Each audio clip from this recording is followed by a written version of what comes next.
আপনি কি জানেন, আমরা নিজের ক্ষমতার 70% কখনোই ব্যবহার করি না।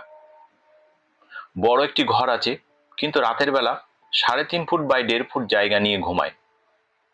ঘরে একটি 350 সিসি রয়্যাল এনফিল্ড বাইক আছে, কিন্তু সর্বোচ্চ গতিতে কখনোই চালায় না।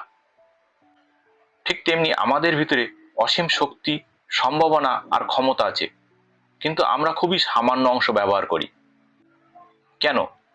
ভয়, আত্মবিশ্বাসের অভাব, আরামদায়ক জীবনের অভ্যাস।